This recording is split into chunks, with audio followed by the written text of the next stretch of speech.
So when we say the global south, for us, AI is a fundamental bridge between where we were and where we want to be.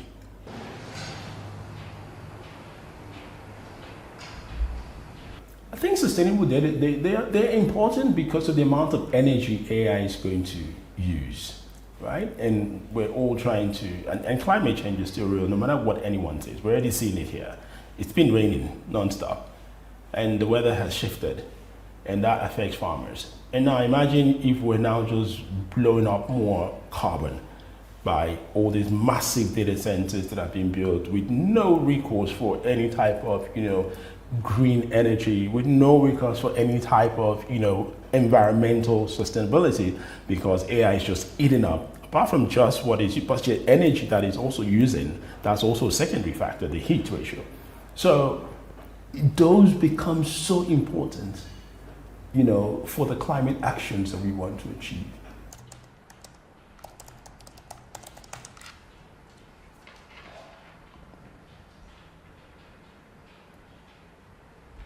Green, climate-centered, and focused AI. And I think that, if the world wants to survive the explosion of this technology, then, human beings all of us have to say, well, at some point, as much as we want competition, we all want to make so much money, what is the society we're living for the next generation? Because, we will destroy this climate.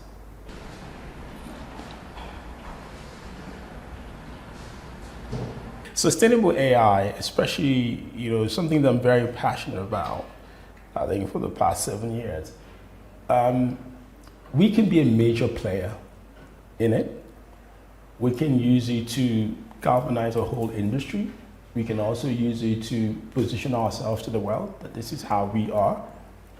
And I'm not saying everything has to be green. Again, that's quite difficult to achieve, and that's just, let's be realistic. But the consistent incremental move towards that, sustainable green process, especially with something that's going to take so much power. And I think it can create a lot of industry. And then also this whole carbon money, maybe we actually start getting a lot of it. We can now literally prove that, yes, we truly are.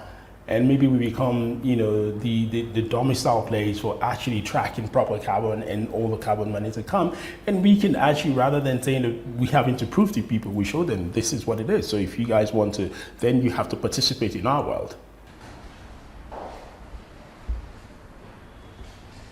People who are in that carbon climate space is a great opportunity to really understand. Again, now you're going into, not use of AI, but understanding what is the ecosystem around AI? What is the industry around AI? So in that industry, what challenges does it bring and what is the opportunity? So that opportunity in terms of the amount of carbon that this, because of the amount of energy, then you trickle back down. There's a massive energy, and a lot of this energy is going to produce carbon, but we are very good. We're one of the best globally around renewable energy. So how do we plug this to make ourselves the kings of renewable AI, the kings of green AI, the kings of human-centered AI? As a continent, we take a position.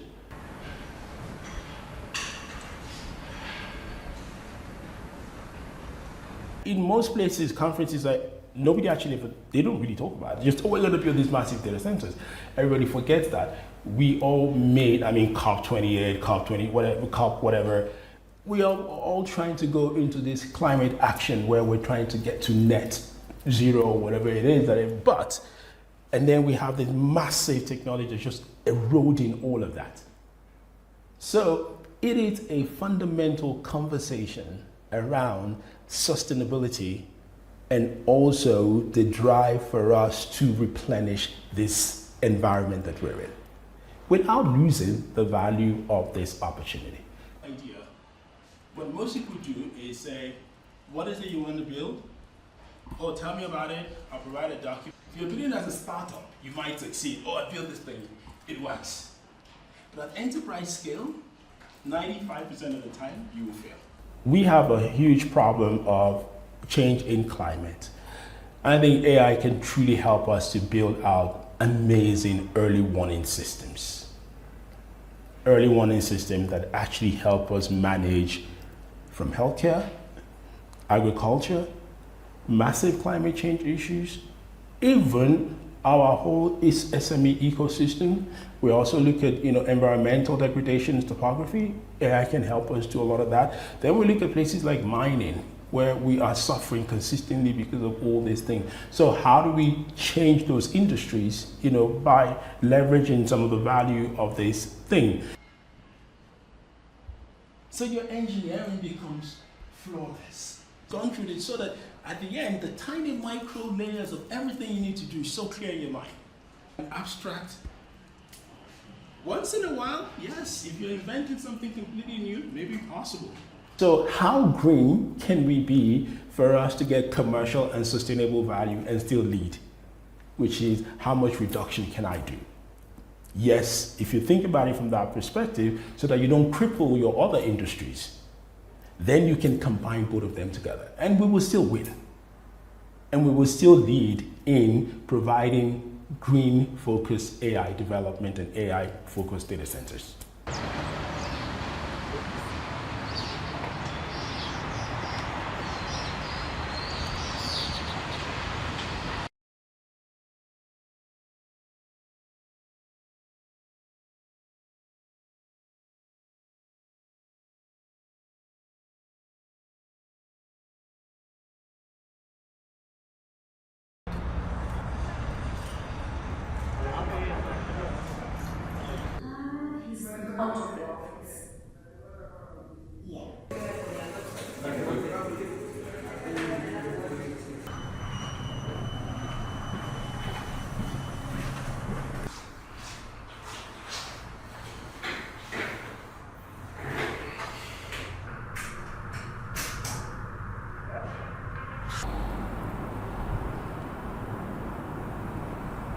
So Africa has a big role to play in the advancement of AI, starting with the infrastructure. So in the Western markets, power is a big constraint.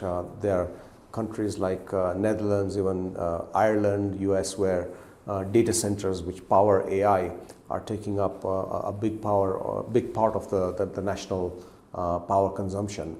And governments have capped that, whereas in Africa, we have lots of natural resource, just here in Kenya, we're the 6th largest producer of geothermal energy after Iceland and Scandinavia. So there's big potential to leverage our natural resources for the benefit of AI.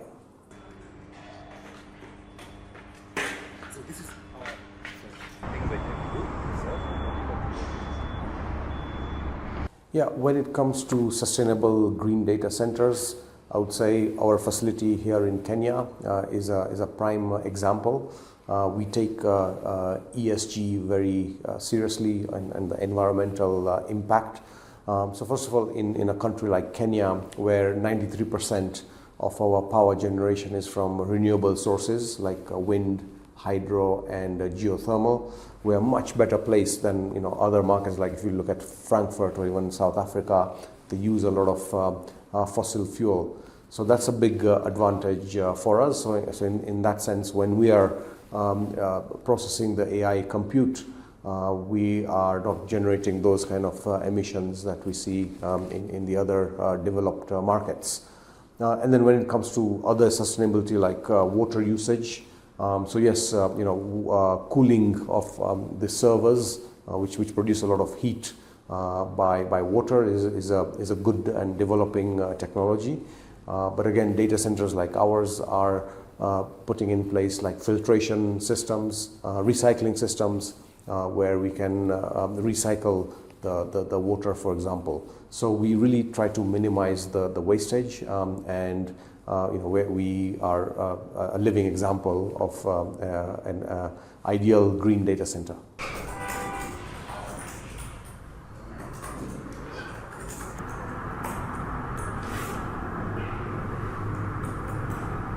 So IX Africa Data Centers is the latest entrant in the market, but we chose to go large scale. So we're currently the largest data center in East and Central Africa. We're building a 22 megawatt facility, of which the first phase of around 5 megawatts is live. And we went live only a couple of years ago, and the journey has been quite exciting.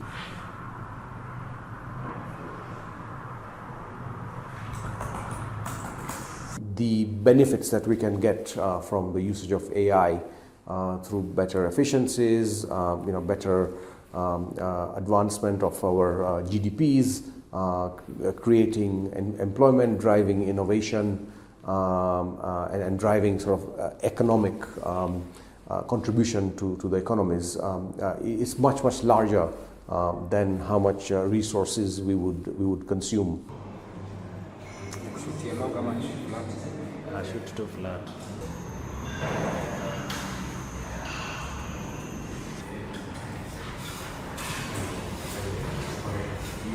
Yeah, the competitive advantage for the global south and for Africa is that we don't need to be the first movers. We can learn from all the expensive mistakes made by the Western countries, but then we can do it cheaper and faster.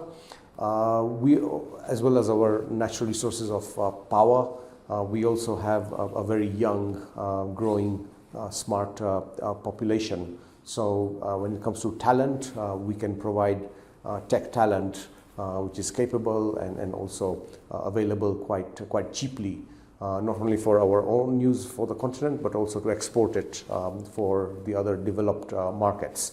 So yeah, I would say natural resources and talent is something that our continent can contribute towards the advancement of AI.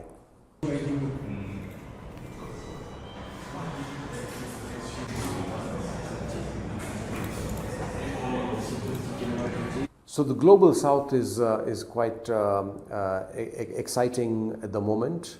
Because when you look at global south, it consists of Africa and, for example, the South Asian continent. So countries like India, which obviously are very advanced in terms of technology and IT. And I think there's a huge opportunity for having knowledge sharing and synergizing between, for example, Southeast Asia and Africa. And we're already seeing examples of that happening.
AI development is increasingly fundamental to the future of the economies in the global south.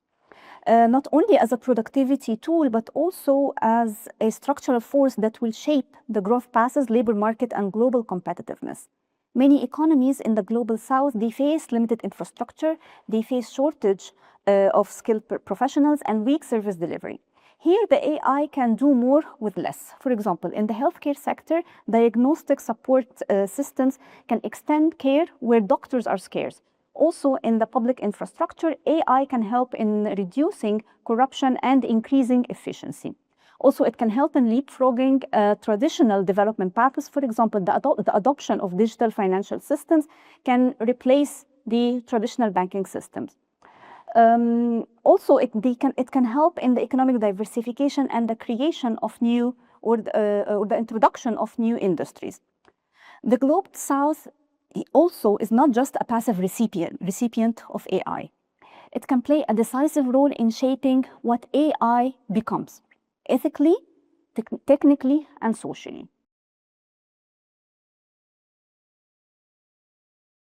Global problems, like planetary problems, require truly global knowledge.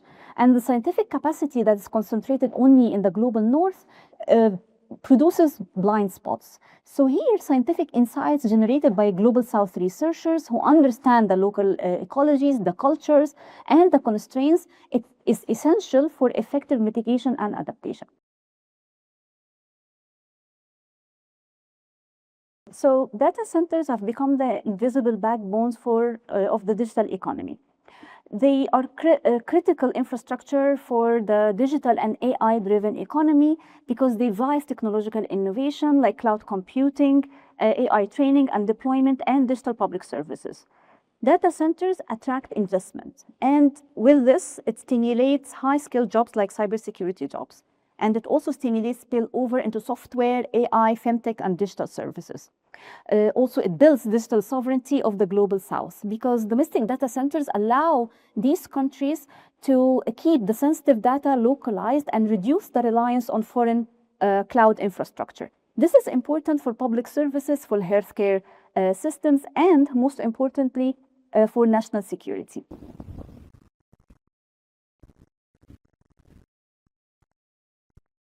This disparity is not accidental.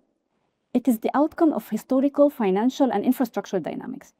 Data center requires a massive upfront capital. They require stable grids, low financial costs, and predictable regulations.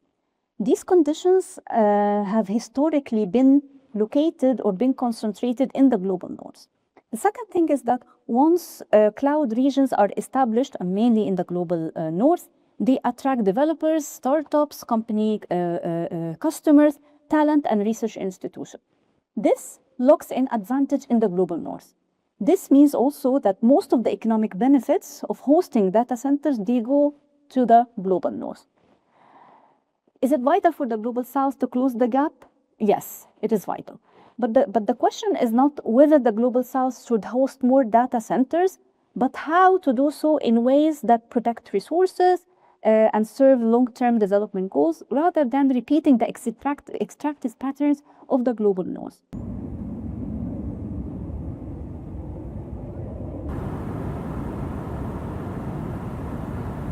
This is actually could be explained by two main factors. First, the abundant renewable energy potential that Africa has. Africa hosts some of the world's largest renewable energy resources, from solar energy, wind corridors, hydropower, and most importantly, the emerging geothermal capacity in the Rift Valley. The second thing is that they adopt water-smart cooling systems as a strategic priority. Here we can see that African governments and developers are prioritizing air-cooled systems or air cooling systems. They are locating facilities in lower water stress zones, and actually they are trying to explore now seawater cooling for coastal data centers. Africa's renewable profile makes it increasingly attractive. And this is especially important for AI firms under pressure to decarbonize the digital infrastructure. And this is actually give them the opportunity, or show them the rare opportunity, to build data centers powered by additional clean energy from day one, rather than retrofitting the fossil grids or fossil fuel grids that are a problem now in the global north.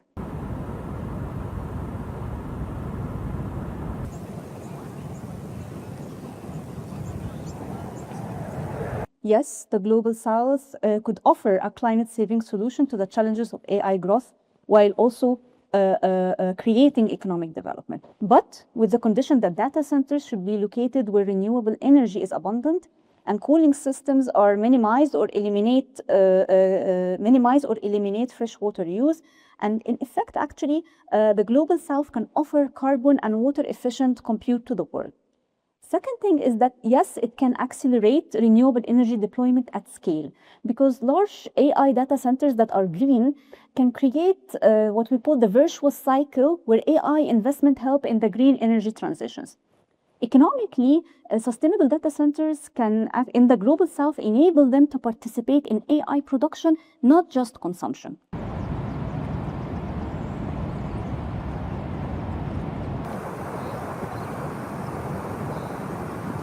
The global south could hold a decisive part of the solution, but only if it's treated as a partner in shaping AI future, not only as a hosting site for this infrastructure. The idea is powerful, but it hinges on choices that are made now. Because hosting is not the same as owning. If the global south only hosts data centers while compute access is priced out of reach for local actors, while profits flow outwards, environmental costs does not stay local, then it's not climate solutions. It is green digital extractivism.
The Global South has this unique opportunity that people in very harsh and difficult conditions are used to develop better solutions, which are energy efficient.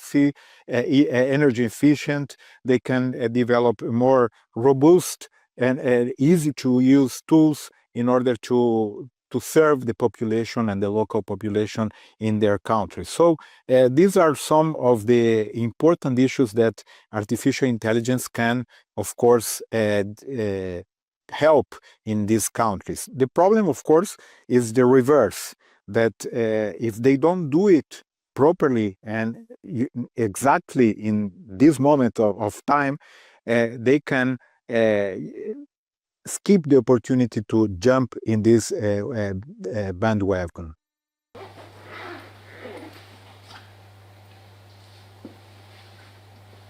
There are many competitive advantages in Africa when we think about AI. One of them, as mentioned before, is the demographic advantage, where Africa is the place which has nowadays the majority of the children and young population. And this, of course, is an immense pool of talents that can be developed in order to develop more science, more technology, and more innovation. There is also, again, the issue of the solving in scarcity, the idea that we in the Global South can develop many interesting solutions with a little bit of money and many clever ideas. This happens in any field of science, and we are here at TWAS seeing this every day with very interesting solutions.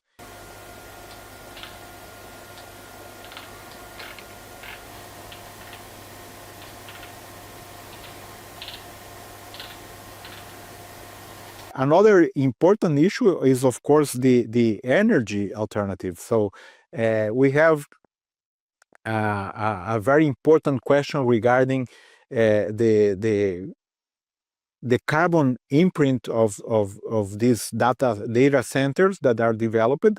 And in Africa, there are many possibilities to use very interesting green data centers that are being developed, and there is a huge possibility to really be a leadership in terms of green technologies in AI.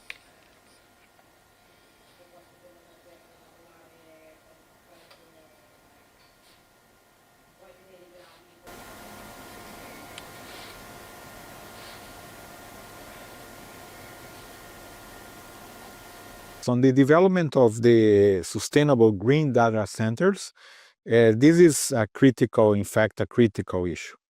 And the environmental footprint of AI is a major global issue that has been discussed, and of course it's a is a very important point for discussion and worry for the rest of the world.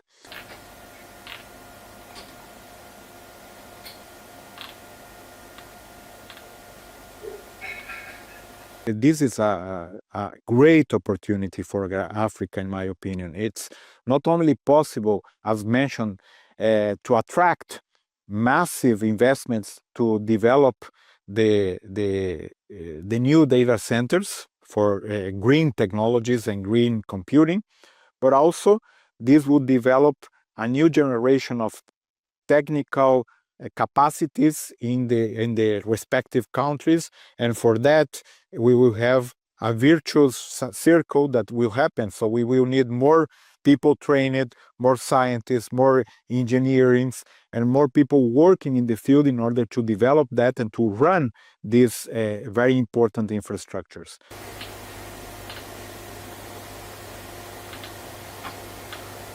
Regarding the future of AI and the role of Global South, I see three important points. Of course, I fully agree with the economic sovereignty. If a nation cannot develop and create and govern their own AI, it becomes a mere consumer of foreign technology, and therefore it will not develop it by itself and be always dependent on foreign technology or foreign companies and so on. There is also an important issue of geopolitical security. Control over data and over AI is absolutely fundamental in a new dimension of power. Without sovereign capabilities, a nation's data, communications, and even the critical infrastructure is in danger. So this is a fundamental factor for any country in the world. And of course, the cultural and social integrity. It's important to remind that AI is not neutral. It reflects the values of its creators. Developing local AI is essential to ensure that the technology is aligned with local languages, cultures, and ethical values rather than having foreign values imposed through technologies. So these three aspects, the economic sovereignty, the geopolitical security, and the cultural and social integrity, are absolutely essential for the future of the development of AI in Africa and in the Global South.